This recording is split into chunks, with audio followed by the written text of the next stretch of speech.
Hi guys, ഇന്ന് അമ്മയുടെ special Kottayam style തേങ്ങ വറുത്തരച്ച മത്തിക്കറി റെസിപ്പിയാണ് കാണിക്കുന്നത്. ഒരു ചട്ടി വെക്കുക, ചട്ടി ചൂടാകും, മുളക് പൊടി, മല്ലിപ്പൊടി, മഞ്ഞപ്പൊടി, ഉലുവാപ്പൊടി എല്ലാം കൂടെ ചേർത്തൊന്ന് മൂപ്പിച്ചെടുക്കുക. എന്നിട്ടൊരു ചട്ടി വെച്ച് ചട്ടിയിലോട്ട് വെളിച്ചെണ്ണ ഒഴിച്ച് വെളിച്ചെണ്ണ ചൂടാകുമ്പോഴത്തേനും കടുക് ഉലുവയുടെ കടുക് പൊട്ടി വരുമ്പോൾ കുഞ്ഞുള്ളി അരിഞ്ഞത്, വെളുത്തുള്ളി, ഇഞ്ചി എല്ലാം കൂടെ ചേർത്ത് മിക്സ് ചെയ്യുക. എന്നിട്ട് മൂപ്പിച്ച് വെച്ചിരുന്ന മസാലപ്പൊടി ചേർത്ത് കറിവേപ്പിലയും ചേർക്കുക. നമ്മൾ തേങ്ങ അരച്ച മത്തിക്കറി ഉണ്ടാക്കുന്നതുകൊണ്ട് തന്നെ തേങ്ങ ആദ്യം വറുത്തരയ്ക്കാൻ മറക്കരുത്. നമ്മൾ ആദ്യം തന്നെ തേങ്ങ വറുത്ത് വെച്ച് ഫ്രീസറിൽ വെച്ചിരിക്കുകയായിരുന്നു, അതുകൊണ്ടാണ് അത് ഇതിനകത്ത് കാണിക്കാഞ്ഞത്. അതെല്ലാവരും ചെയ്തോണം. അതിനുശേഷം ആവശ്യത്തിന് വെള്ളം ഒഴിച്ച് ഉപ്പും പുളിയും കൂടി ഇട്ട് ഒന്ന് കുറുക്കിയെടുക്കുക. അതിനുശേഷം ആ തേങ്ങ വറുത്തതും കൂടെ നമ്മളിപ്പോൾ ചേർത്തു.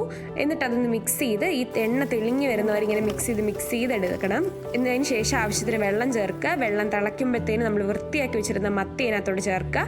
എന്നിട്ട് അത് തിളച്ച് വന്നു കഴിഞ്ഞാൽ ഒന്നും ചട്ടി ചുറ്റിക്കുക. ശേഷം വെളിച്ചെണ്ണയും കറിവേപ്പിലയും കൂടെ നമ്മൾ മേൽക്കൂടെ ഇട്ടു. അപ്പോൾ നമ്മുടെ കോട്ടയം സ്റ്റൈൽ മത്തിക്കറി റെഡി. ഇനി കപ്പയോ ചോറോ എന്താണെന്ന് വെച്ചാൽ കഴിക്കാൻ. Thank you for watching. Bye guys.